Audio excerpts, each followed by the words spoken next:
The signal had gone out across 400 relay stations before Ambassador Dara Osei even stepped onto the platform. That was the first thing wrong. Diplomatic broadcasts were announced 12 hours in advance. Delegations prepared remarks. Press attachés coordinated timing with relay operators across the network. That was the protocol. That was how it had always worked across 37 species and 2 centuries of interstellar contact. You did not open a live galactic channel without warning. Not unless you wanted the entire network watching before your guest arrived. The Vorrkai had opened the channel 40 minutes early. Dara Osei noticed. She was the kind of person who noticed everything, which is why the United Human Compact had sent her and not someone else. 31 years old when she first negotiated a resource-sharing treaty with the Talun Collective. 34 when she brokered the Neutral Passage Accords that ended the Shiran border crisis without a single shot fired. 42 now, standing on a raised disk of pale stone in the center of the Vorrkai Grand Convocation Hall, bathed in the cold violet light of a species that preferred darkness to ceremony. No chair, no table, no aide standing beside her. Just Dara, in her deep charcoal compact diplomatic coat, alone in the center of a hall that curved upward around her, like the inside of a shell.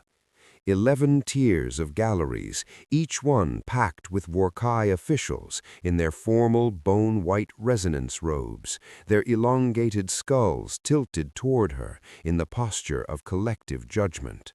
She had counted them before she stopped counting. There were more than 1,000. 22 years of work had brought her to this room.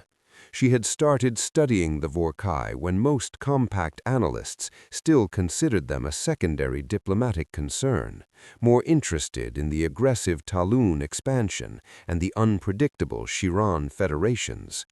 Dara had seen something the others missed. The Vorrkai were not loud. They did not expand violently. They moved slowly, and they moved in one direction, and they never reversed. Every species they had encountered over the last 4 centuries was either part of the Resonance Order or had ceased to exist as an independent civilization. Not destroyed, absorbed, subsumed into the harmonic structure of a culture that did not believe any other way of organizing intelligent life was valid. She had spent 22 years learning their language at the root level, not the translated approximations the Compact's linguistic AI produced, but the actual subsonic and tonal layers beneath their speech that carried meaning their words did not say aloud.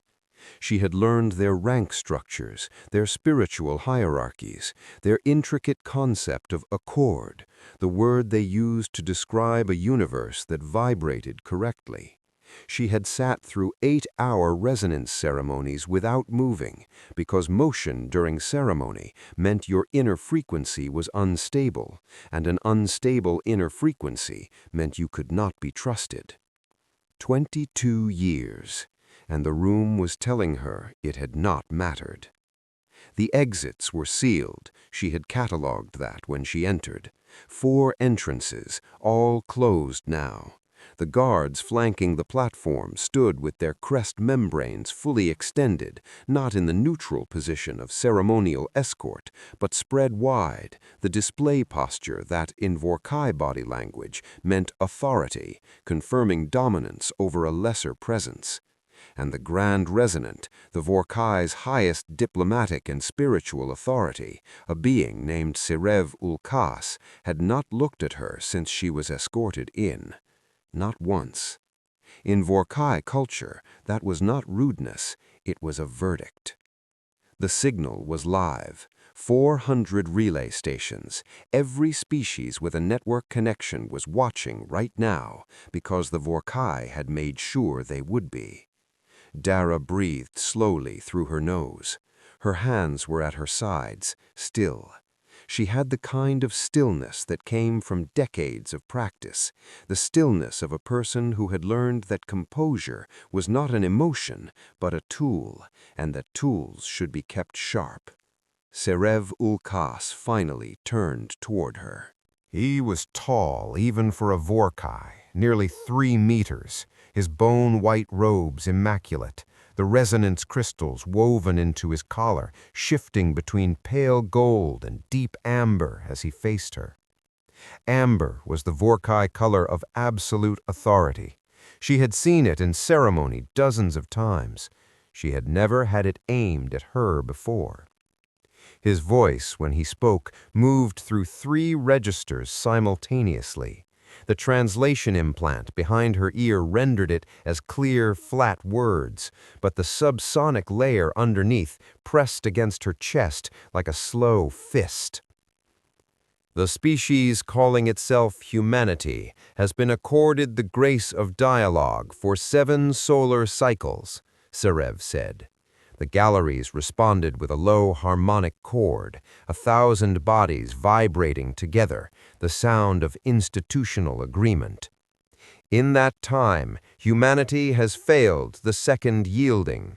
It has established settlements in systems designated Resonance Reserve without Vorrkai authorization. It has transmitted cultural records to client species that the Order has classified as dissonant influence. Dara did not move. She had heard versions of this recitation before.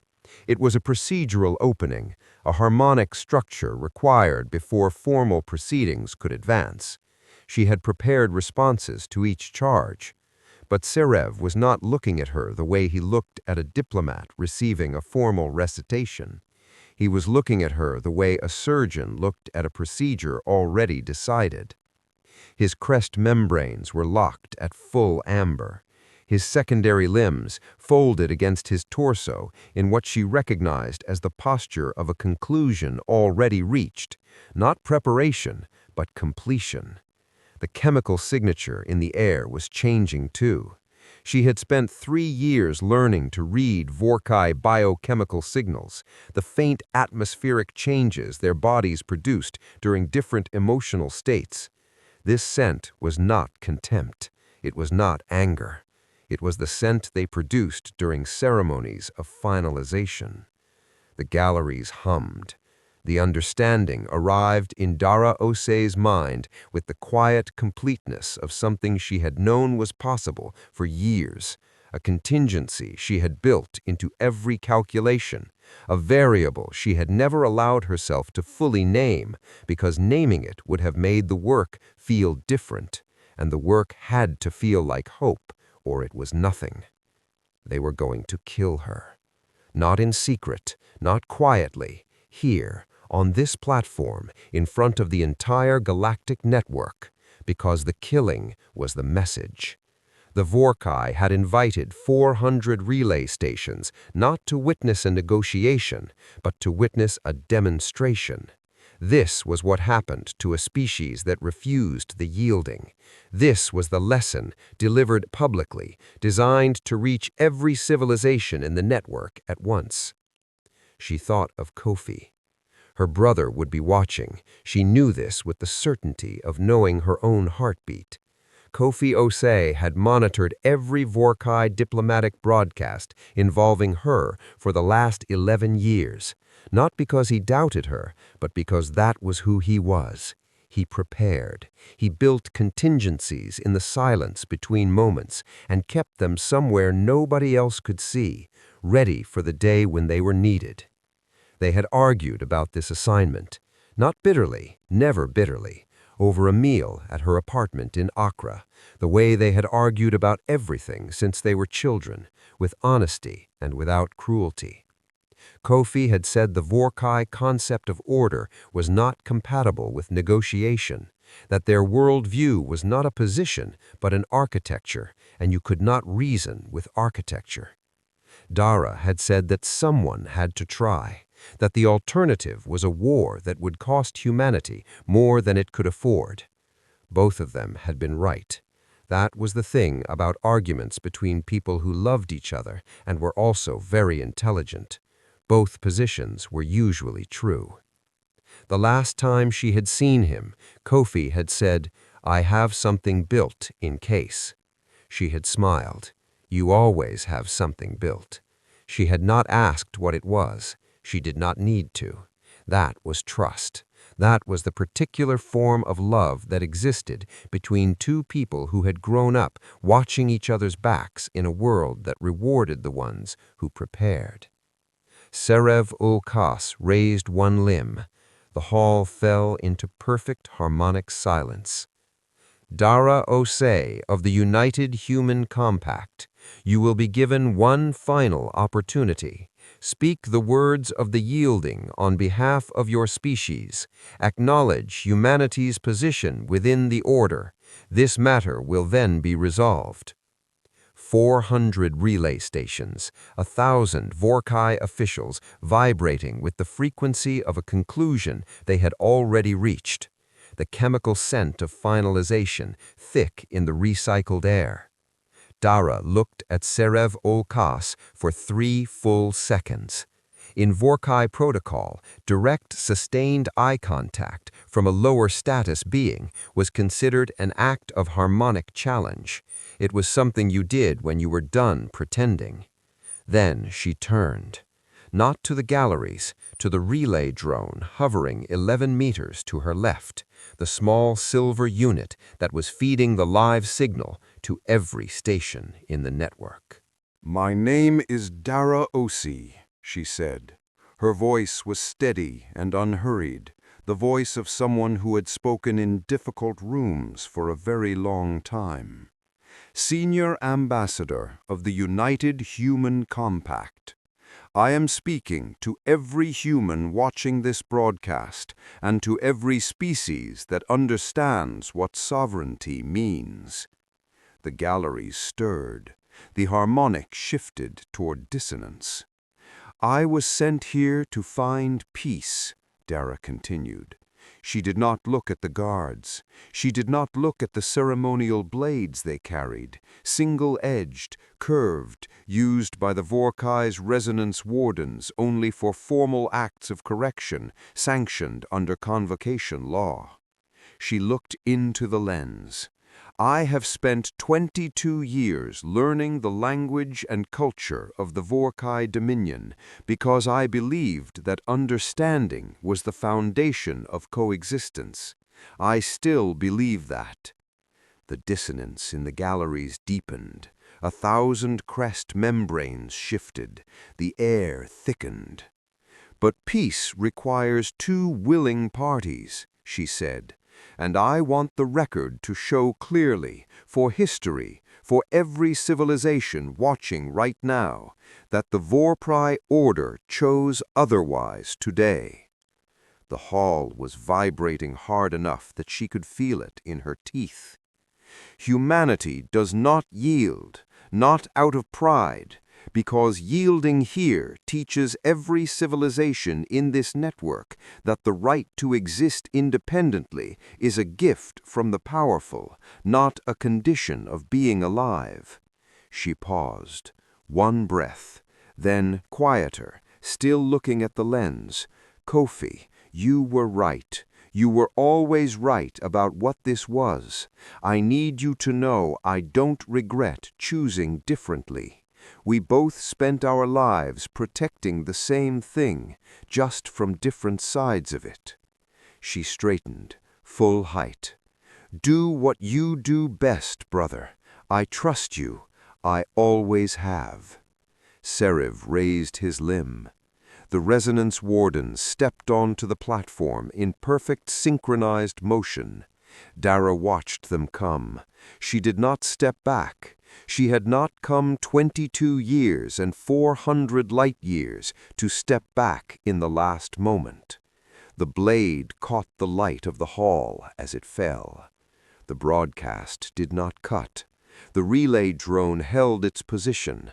The camera held on the platform for 7 seconds. 8, 9.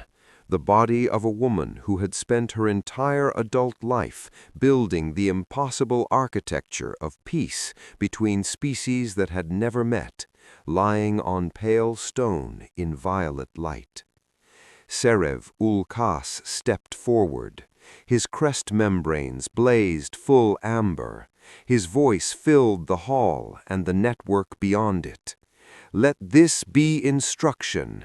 A species that refuses its position in the order of life does not become more by refusing. It becomes noise, and noise is what it will remain. The galleries hummed in deep collective accord, the sound of absolute institutional certainty. 400 relay stations watched, not one intervened. 18 light minutes away, aboard the UHC carrier vessel Adamantine, Fleet Admiral Kofi Osei watched his sister die. The flag bridge of the Adamantine was silent in the way that only happens when a room full of professional people decides without discussion that silence is the correct response to something. 19 officers and crew sat at their stations. The main tactical display, a screen built to show fleet movements and engagement projections, was showing a body on pale stone, and a Vorrkai leader addressing the Galactic network about the proper ordering of civilization. Kofi Osei stood at the command rail, both hands flat on the metal, his face showing nothing that could be named or measured. His crew had served with him long enough to understand what that meant. Kofi was not a man who raised his voice or made dramatic displays of emotion. The officers under his command at the Compact's Fleet Strategic Command called him the Architect, not to his face, though he knew. He had never corrected it. The name had come from the way he planned, not brilliantly in the sudden flash of inspiration sense, but with a kind of patient, geometric precision, each decision built to support the next, every contingency assigned a response before it materialized, the whole structure standing complete before the first move was made. He was 39 years old, youngest fleet admiral in Compact history, undefeated across 5 campaigns, not because of luck or superior firepower, but because by the time his battles began, he had already won them in theory, and the physical engagement was simply the confirmation. His executive officer, Commander Yemi Asante, stood 3 steps to his left. 12 years of service together. Yemi had seen Kofi receive news of ambushed supply lines, lost ships, dead squadrons. She had never seen this. She understood what the stillness meant. Not composure, structure, the kind of internal stillness that was holding something enormous in place, and the enormous thing was waiting. "Admiral," Yemi's voice was just above a whisper. "Priority signals from Fleet Command and the Compact Council are being blocked, full-spectrum jamming across diplomatic and military standard frequencies. Source signature is Vorrkai. They started it 30 seconds before—" "I know," Kofi said. He was still watching the screen. Dara had been 6 years older than him. She had been the first person to explain to him that intelligence without patience was just noise. She had said it when he was 12 and frustrated about something he could not remember now. He had thought about it most of his adult life. She had been right about so many things and had spent her entire career building something fragile and necessary in the space between species that did not naturally understand each other. He had spent his career preparing for the day that fragile thing broke. He had never wanted to be right. "Admiral," Yemi again, steadier now, pressing carefully. sensor feeds from the colonial frontier relays, Vorrkai fleet signatures detected at the approaches to compact settlements on Reach 7 and Outer Kessa, capital-class vessels, formation reads as pre-assault positioning. Kofi blinked once. The tactical part of his mind had been running since the moment the broadcast began. It had not stopped when the blade fell. It did not stop now. It was not callousness, it was the particular thing that had made him what he was, the ability to grieve and plan simultaneously, to hold personal devastation in one hand and professional clarity in the other, and not let either one contaminate the other. He read the picture the way he always read pictures. Vorrkai jamming deployed at maximum range. Colonial fleet signatures positioned at border approaches. Ambassador executed on live galactic broadcast at the precise moment his fleet was stationed at maximum response distance. This was not arrogance. This was a sequenced operation, planned with detail and professional care. Kill the ambassador, jam the communication channels, deploy on colonial borders, wait for humanity's governmental structure to fracture into emergency sessions and faction arguments, while the Vorrkai tightened their hold on outer systems, one at a time. They had studied human political behavior. They had modeled the response curves of a civilian government under sudden military pressure. They had planned for every reaction a democratic compact would produce. They had not planned for Consolidated Military Directive 7. Yemi, Kofi released the command rail. Sir, Compact Military Charter, Directive 7, assassination of a senior diplomatic representative during an active diplomatic function by a foreign military power, constitutes an automatic state of war. Military command authority transfers to Fleet Strategic Command immediately. No council vote, no waiting period, no emergency session. Yemi was already moving. Logging it. Timestamp and authentication. Broadcast it. Military mesh. Every channel we still control. I want Fleet Command confirmation within 4 minutes. The bridge came alive with quiet, decisive motion. Officers who had been still for 3 minutes found their hands returning to their consoles. The direction had been given. The architect had pointed, and the room had followed, the way it always did, not because anyone had ordered them to stop grieving, but because purpose had returned to the space where paralysis had been. Navigation. Kofi's voice was steady and unhurried. Time to reach the Vorrkai border corridor from current position. Lieutenant Sana Dembele, young, quick-handed, looked up from her console. 17 hours standard compression, 14 hours 20 at emergency tolerance. They timed this to the minute, Kofi said, not to anyone in particular. They knew exactly where this fleet was. Maximum distance, maximum delay.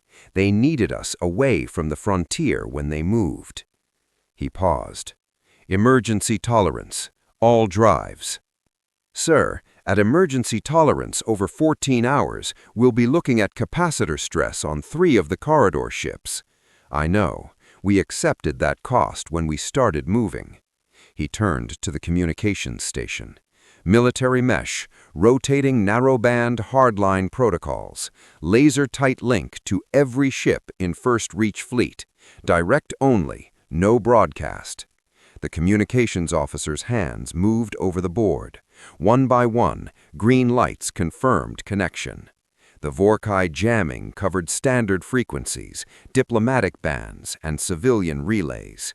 The military mesh ran on a rotating narrowband architecture that the compact had developed specifically because standard frequency communication was vulnerable.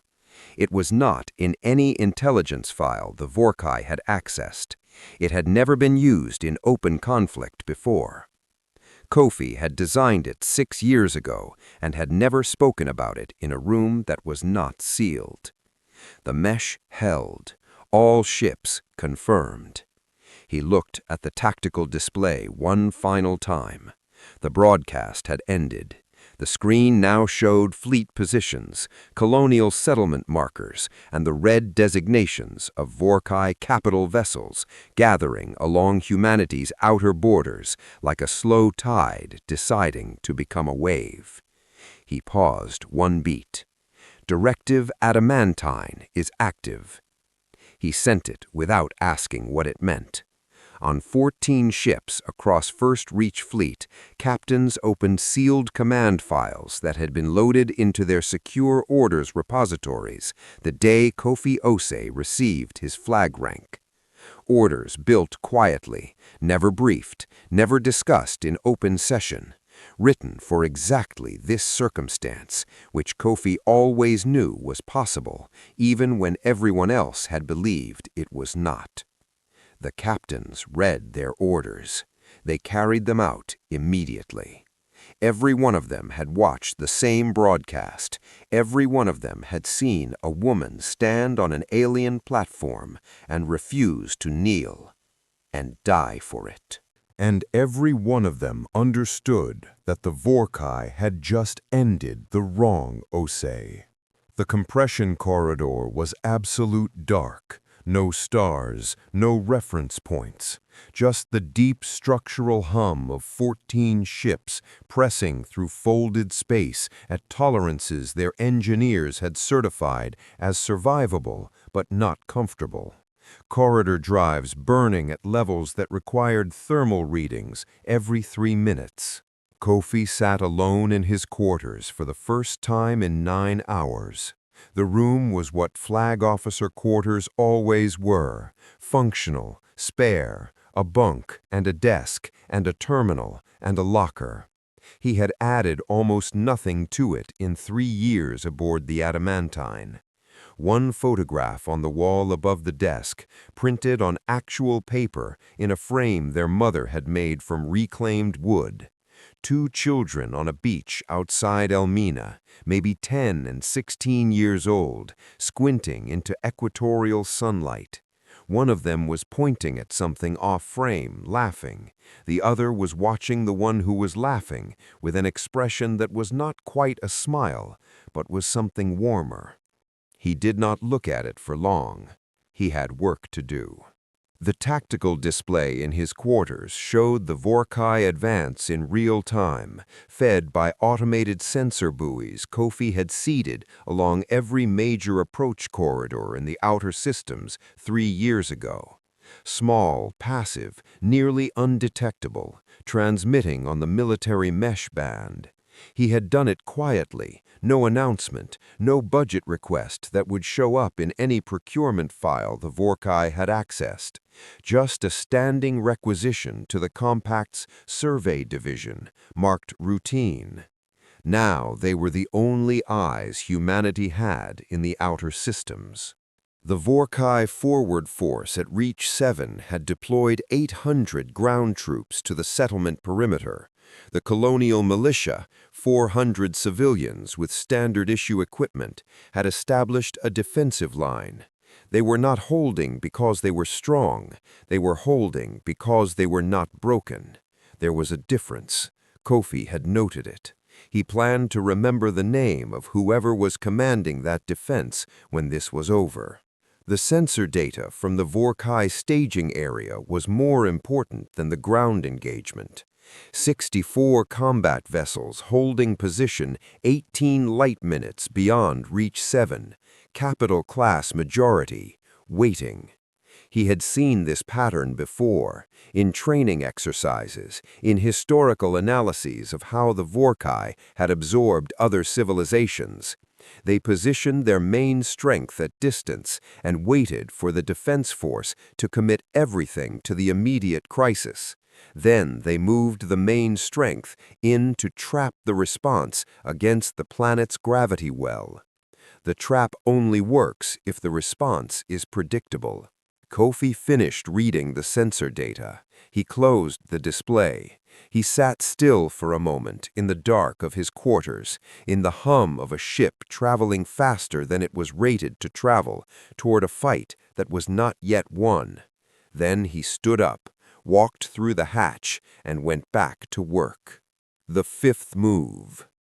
The adamantine dropped out of compression at an emergence range that made Kofi's chief engineer quietly recite a prayer in her native language.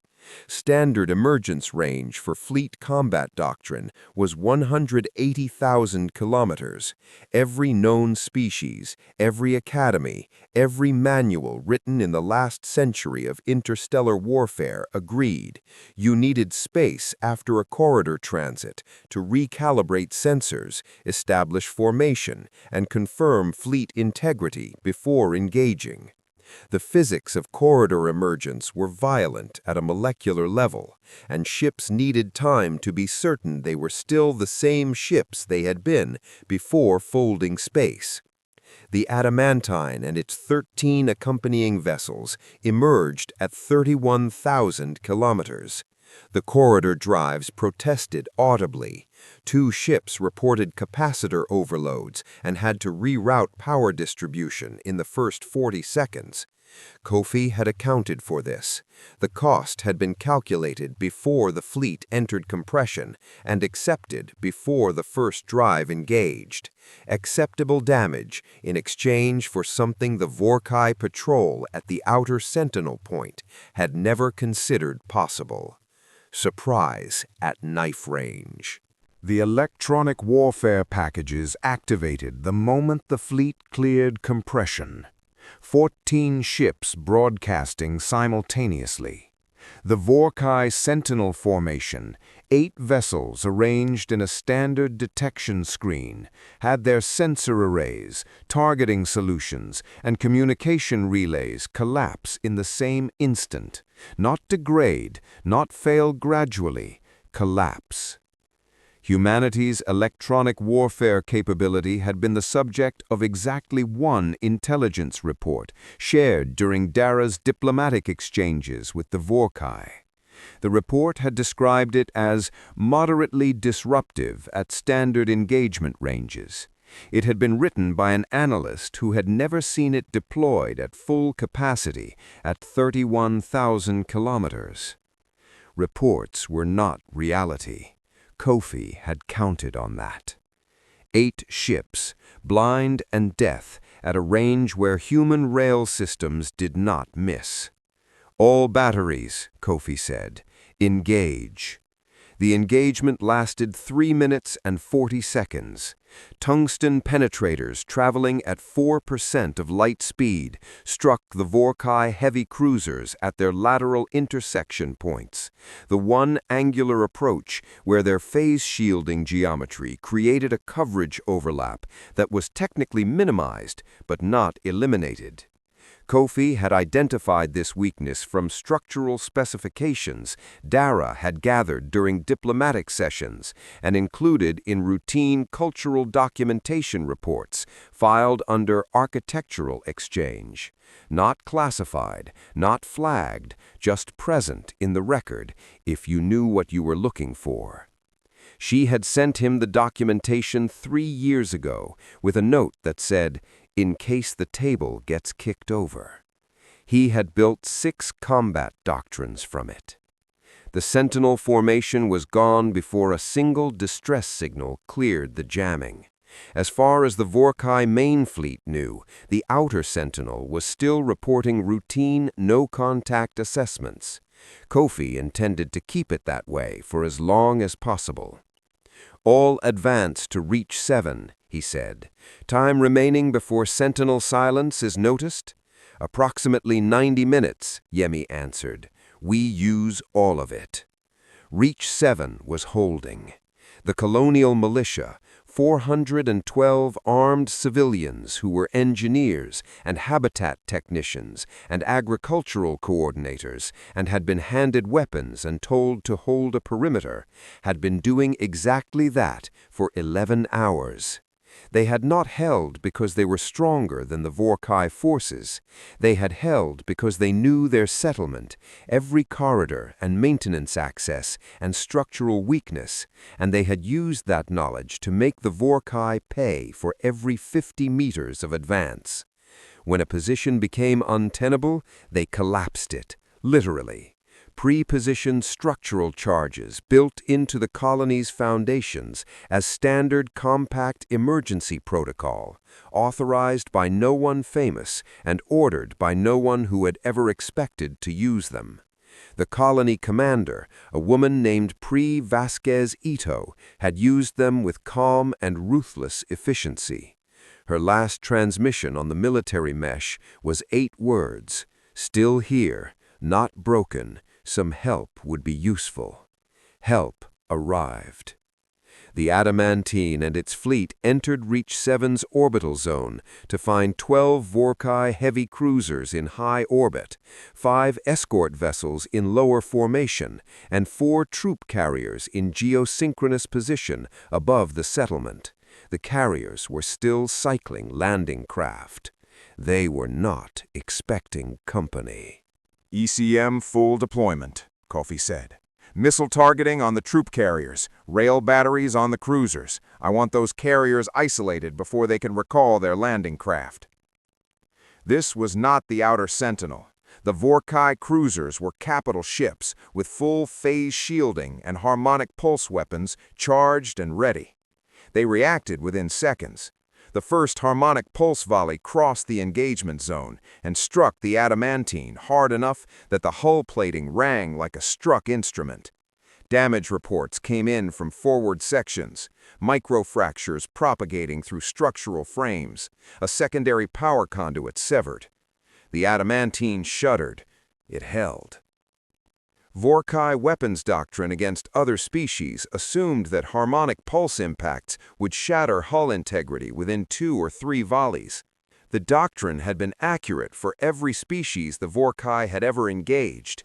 Human ships used a ceramic titanium composite in their home matrix that did not stop harmonic pulses but dampened their resonance effect enough that the molecular bond disruption was slowed. Not eliminated, slowed. The difference between a shattering and a bruise. The Vorrkai had known about the composite. They had factored it into their damage projection models. Their models had assumed it would extend hull survival time by 30%. The models had never seen it under actual combat conditions. Kofi had counted on that, too. "Concentrated fire," he said. "Target their shield generator mounts. Dorsal position, aft of the crest plating. Coordinated volleys, 3-second intervals." The coordinates he had given were precise to the centimeter. Dara's architectural documentation had included full schematic exchanges under the mutual transparency framework of the diplomatic process. The framework was Vorrkai-initiated, designed to demonstrate their civilization's confidence in sharing knowledge with a species they considered no threat. It had included technical specifications for Vorrkai capital vessels filed under cultural achievement documentation. 6 years of Dara sitting across tables with Vorrkai officials and quietly gathering exactly what her brother would need if the table was ever overturned. The rail salvos struck. Phase shielding on 4 cruisers flickered and dropped on their dorsal sectors. The missile batteries found the gaps with the patience of systems that had been targeting those exact coordinates since before the fleet emerged from compression. The battle lasted 20 minutes. Kofi lost 2 ships, and a third was critically damaged. The Vorrkai fleet lost 9 cruisers, all 5 escorts, and all 4 troop carriers. The surviving Vorrkai vessels, 3 damaged cruisers, broke formation and ran for the main fleet staging point. Kofi let them run. "They'll report," Yemi said. "I want them to report," Kofi said. "I want the Vorrkai main fleet commander to hear exactly what happened here."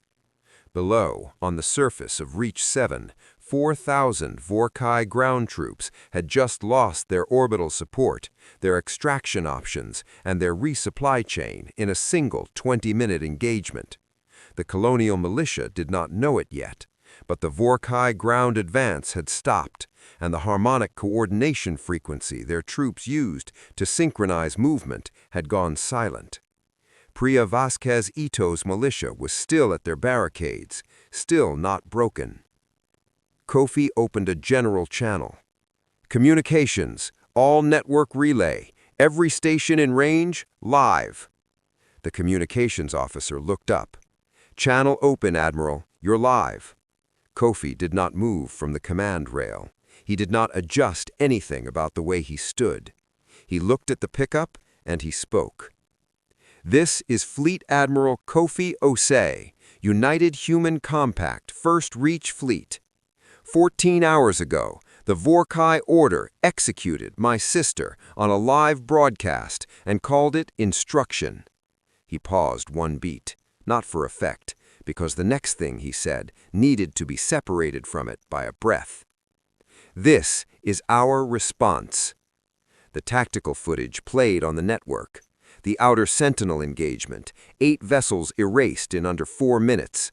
The orbital engagement at Reach 7, 9 cruisers broken and troop carriers silenced, phase shields collapsing under fire that targeted the exact weakness in their architecture.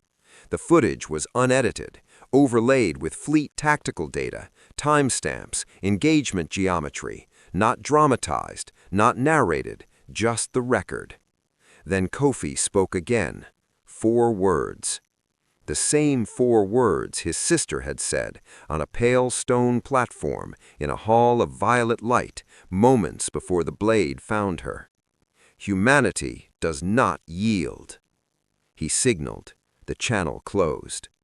Across 400 relay stations, every species that had watched Dara Osei die now watched what her brother had built in the years he had spent believing this moment was possible.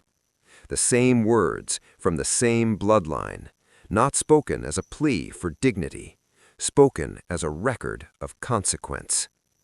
On the bridge of the Vorrkai flagship, Voice of the Order, Grand Resonant Serev Ulkas heard those 4 words and felt something shift in the harmonic of his own chest. Not fear. The Vorrkai had not survived 4 centuries of galactic expansion by being afraid of individual defeats. Something more precise than fear. Something closer to recalibration. The Vorrkai main fleet came in with the absolute confidence of mathematics. 61 combat vessels in full battle formation, capital ships at the center, escort screens layered on the flanks, destroyer elements running ahead in sensor sweep patterns. The formation moved as a single organism. Each vessel was linked to the flagship Voice of the Order through the Vorrkai's Resonance Coordination Network, a system of synchronized harmonic frequencies that allowed 61 ships to maneuver as one body without real-time command orders. The fleet was, in a very real sense, a single instrument played by a single conductor. It was beautiful in the way that an avalanche is beautiful, not designed for admiration, designed for inevitability. Serev Ulkas stood at the command platform of the Voice of the Order and watched his fleet advance on the tactical display. 61 ships against 14, and 2 of those 14 were damaged from the previous engagement. The calculation was not a military problem, it was a geometric one. You did not calculate the outcome of 61 against 12, you scheduled it. "Full engagement protocol," Serev ordered. "Envelopment formation. All harmonic batteries to maximum saturation. End this in one pass." On the bridge of the Adamantine, Kofi watched them come. They're in full resonance sync, Yemi reported. 61 ships coordinated through the flagship. Harmonic batteries are cycling to maximum charge. If they fire a combined volley in tight formation, we lose everything in one strike, Kofi agreed, so we will not be in tight formation when they fire. He turned to the tactical station. Deploy the Ghost constellation, Pattern 7. Across the fleet, ships launched electronic warfare drones, small, fast, expendable, each one broadcasting the full sensor signature of a UHC combat vessel, drive emissions, reactor output, communication traffic. They scattered into the space between the two fleets and began their work. To the Vorrkai sensor arrays, 14 human ships became 53, spread across a wide orbital arc around Reach 7 in a formation that looked desperate and thin, a smaller force trying to stretch itself across a planet's orbital zone against an overwhelming advance, exactly what a smaller, frightened fleet would do. Their sensor arrays are resolving the constellation now, Yemi said. They see 53 contacts. Good. Their lead tactical officer is flagging inconsistencies. Reactor signatures on several contacts don't match drive emission profiles. He's good, Kofi said. How long before they decide to break formation to investigate? 90 seconds. The Vorrkai fleet fragmented. Serev had ordered pursuit groups, 8 ships each, to break from the main formation and each engage a sector of the human spread. The logic was sound. The ghosts could not be distinguished from real ships at combat range.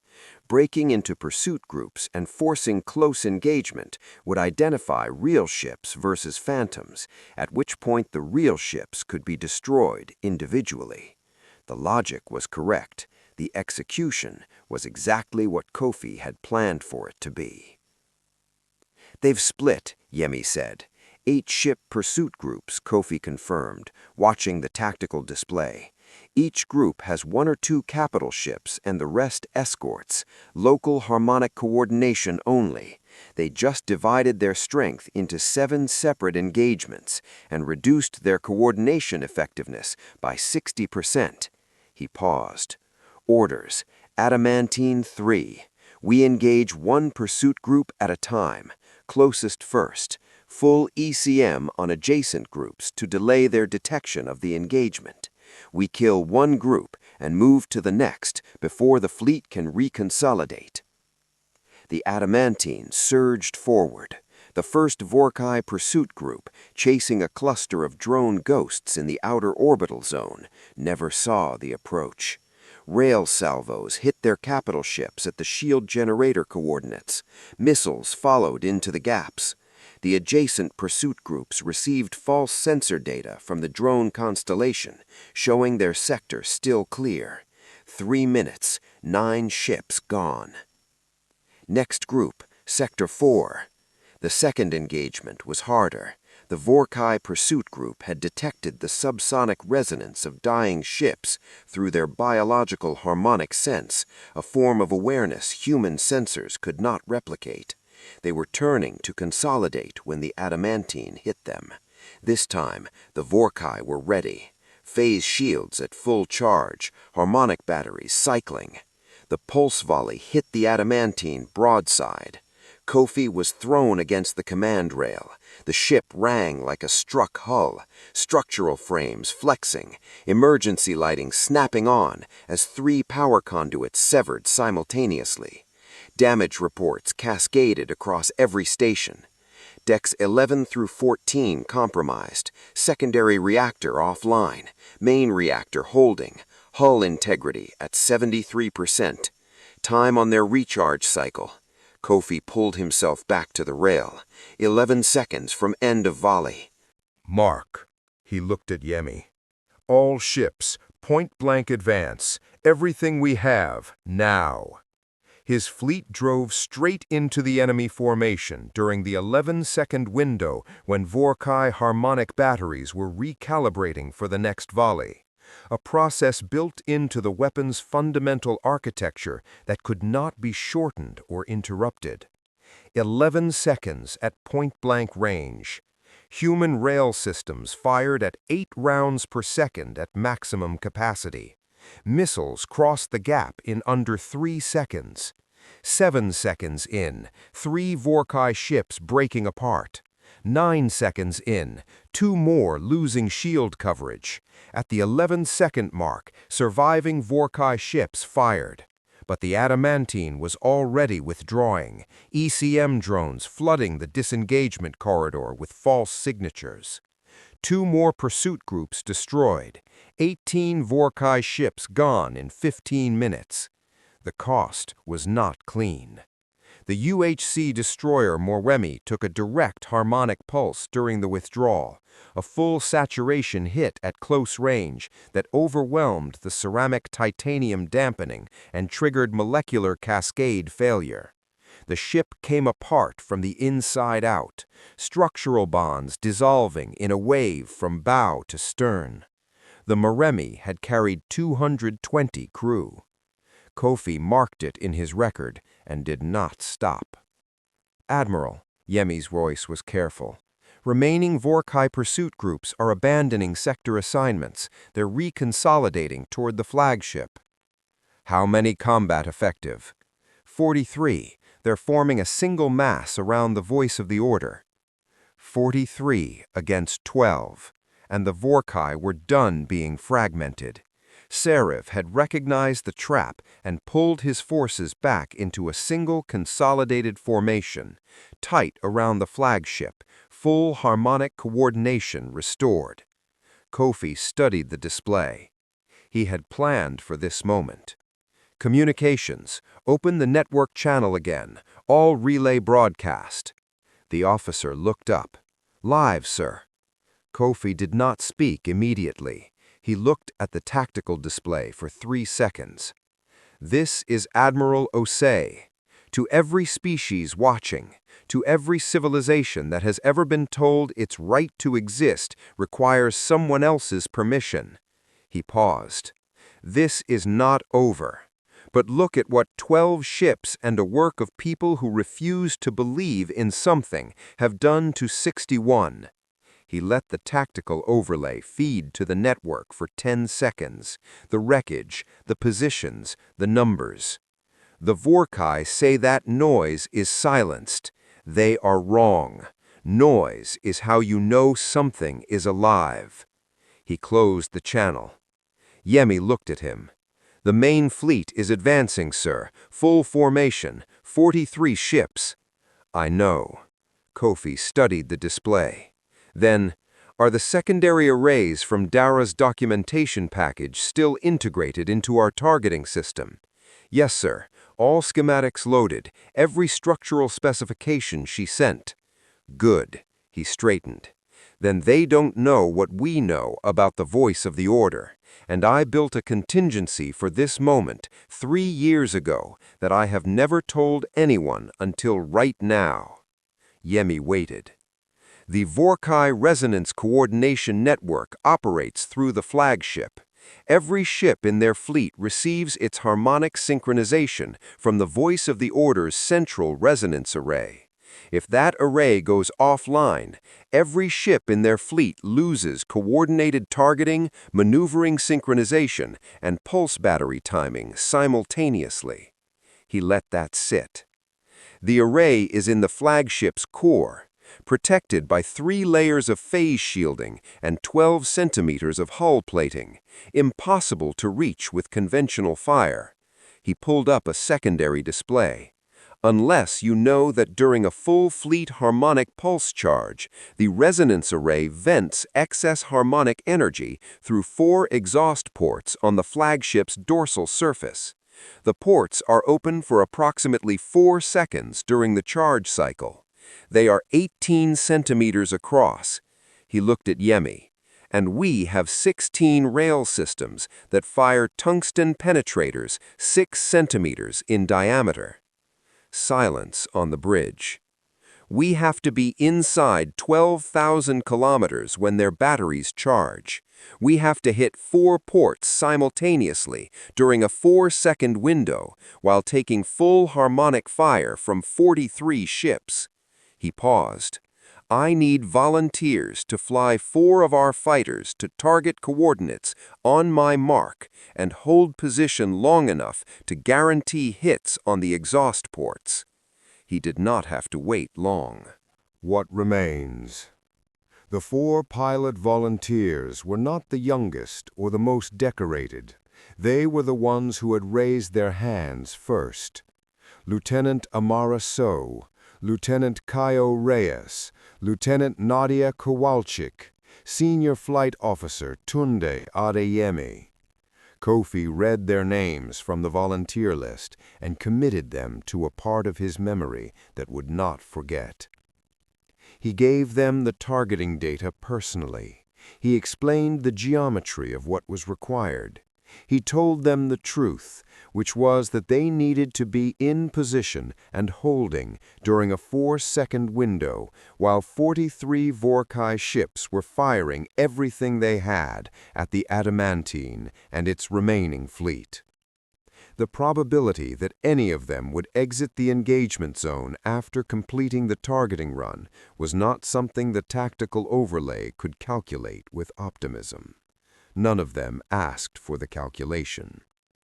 Tunde Adeyemi, the senior officer among the 4, looked at Kofi for a moment before boarding his fighter and said, "The ambassador's name was Dara Osei." "Yes," Kofi said. "I just wanted to make sure it was in the record, that we're not just doing this for numbers on a display." Kofi held the pilot's gaze. "It will be in the record. I promise you that." They launched. The Adamantine and its 11 remaining combat vessels formed a forward assault line and drove at the Vorrkai formation at maximum acceleration. The move looked like desperation from the outside, 12 ships charging 43, abandoning tactical positioning and making a direct assault run. Serev-ul-Kas, watching from the voice of the order, ordered full harmonic battery charge immediately. He wanted the volley ready before the human ships entered close range. That was the moment Kofi had planned for. The 4 fighters ran a different approach vector, low, fast, under the sensor shadow of the asteroid debris field that edged the orbital zone. They were not engaging the battle group. They were racing for the voice of the order at the one angle where the flagship's sensor coverage had a geometric gap created by its own escort formation. Dara's schematics had shown it.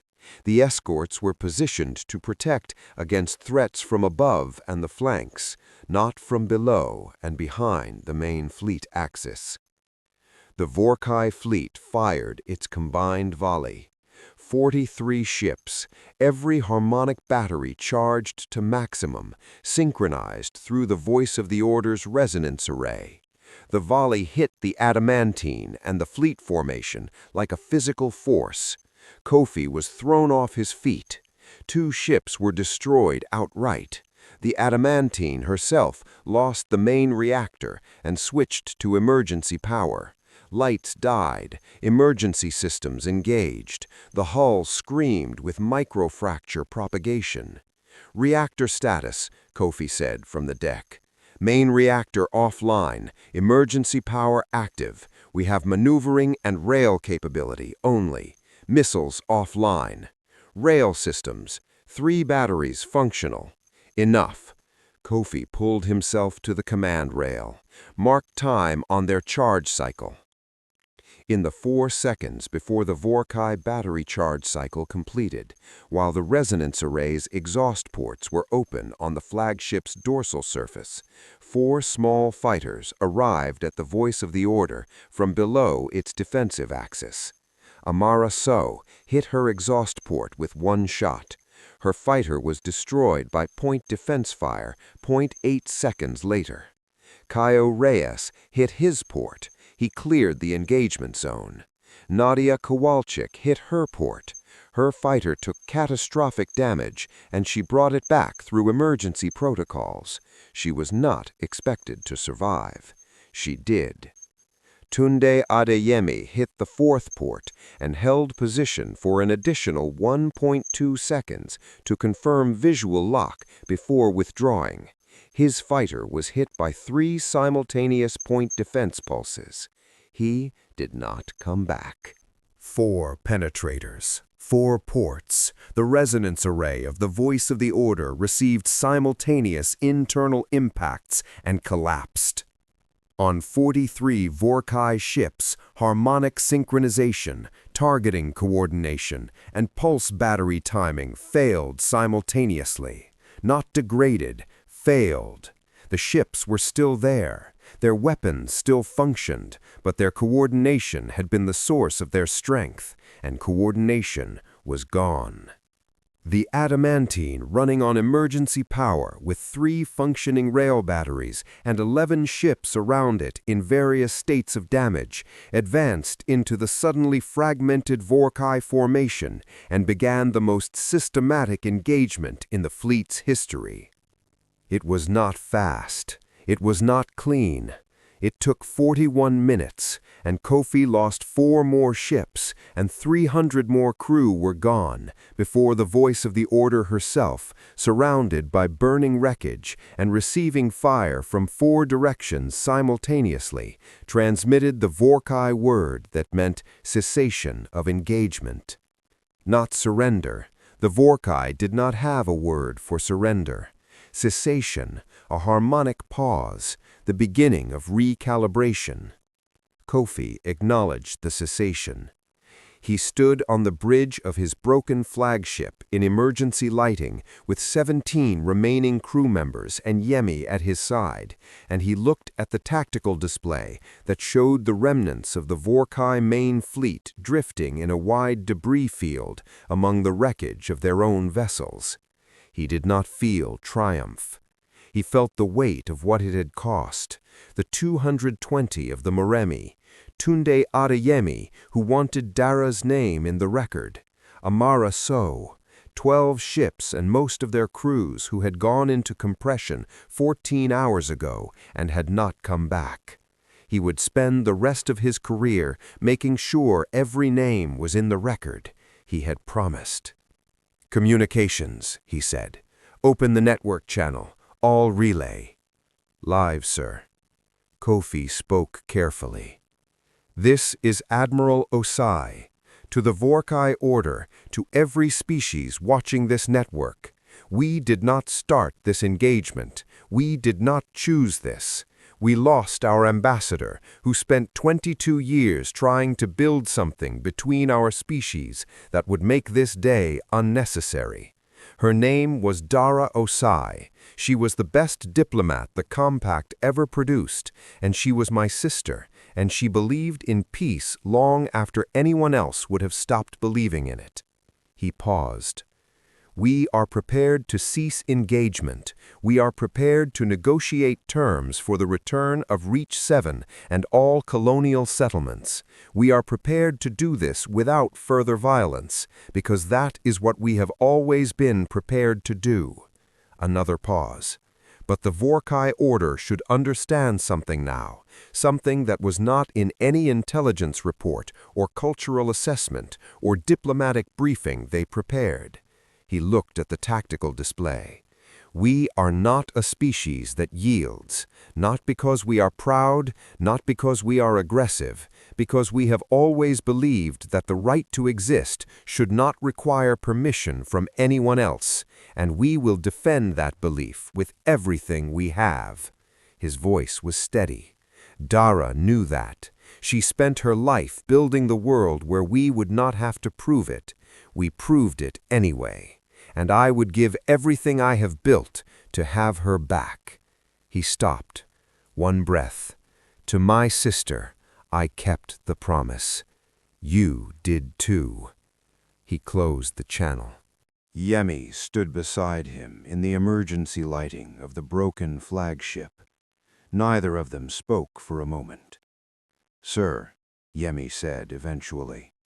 Vorrkai's cessation signal has been rebroadcast on diplomatic frequencies. They're requesting formal negotiation terms. Log it. Send acknowledgement. Kofi looked at the main display. Who commands the colonial defense at Reach 7? The militia commander? Priya Vasquez Ito, sir. Colony administrator, acting commander. Get her on a channel when communications are restored. I owe her a conversation. He paused. And Yemi, sir. Get the names of everyone we lost, all of them. I want a full record compiled before we receive any political communications from Fleet Command or the Council. The names come first. Yes, sir. Kofi Osei stood in the dim light of his damaged flagship and looked at the stars visible through the forward viewport. The real stars, not the tactical overlay. Just the stars that his sister had spent her life moving between, in the belief that what lived among them deserved to live freely. She had been right. She had always been right about what mattered. He had just needed to make sure the rest of the galaxy understood it, too. 3 weeks later, the Vorrkai Order sent a formal delegation to the Compact's neutral station at Meridian Point. They arrived with no ceremonial display of harmonic authority, no crest membranes fully extended, no amber. The lead negotiator was not Sirev ul-Kas. Sirev had been replaced. The new lead was a younger Vorrkai official, whose name translated approximately as one who reconsiders, which the Compact diplomatic analysts noted was either a meaningful choice or an extraordinary coincidence. The negotiations lasted 11 weeks. They were difficult. The Vorrkai did not change their worldview quickly or easily. They were not built for it. But they were intelligent, and they were capable of recalibrating when the evidence required it. And the evidence of what had happened at Reach 7 was something they could not reframe. A species of 12 ships and civilian militias and dead ambassadors had looked at 61 ships and not bent, had used the knowledge gathered during years of peaceful exchange to strike with precision rather than force, had mourned their dead and then returned to the table. That was not a profile that fit any category in the Vorrkai's assessment of lesser civilizations. The accords were not perfect. They were what first agreements always are, the beginning of something that would take decades to become real. Reach 7 was returned to full compact sovereignty. Colonial zones were formalized with clear boundaries. A permanent exchange protocol was established, one that required actual exchange, not the Vorrkai's previous version, which had been information flowing in one direction. The day the accords were signed, Kofi was not in the room. He was standing at a small ceremony on Reach 7, attended by 412 colonial militia members and their families. A monument had been built near the settlement's outer defensive line, at the position where Priya Vasquez Ito's militia had held for 11 hours. The names of every human who had died in the engagement were inscribed on it. Dara Osei's name was at the top. Below it, in the inscription chosen by the colony and approved by Kofi without change, "She was the bridge. We are what she built it for." Kofi stood in front of the monument for a long time. Priya Vasquez Ito stood beside him. She was shorter than he expected, quiet-voiced, with the precise calm of someone who had been in a difficult place for a long time and decided not to be changed by it in the wrong direction. "She gave a speech before they killed her," Priya said. "We watched the broadcast here." "I know." "She wasn't afraid." Priya paused. "I want you to know that. From the outside, watching someone face that, she wasn't afraid. She was exactly what she had always been. Kofi looked at his sister's name on the stone. She never was, he said. He stayed until the light changed. Then he went back to work, because that was what they both had always done, and because the work was never finished, and because Dara Osei believed that the work was worth doing, and Kofi Osei had always trusted his sister's judgment, even at the end, especially at the end. Humanity does not yield, it builds.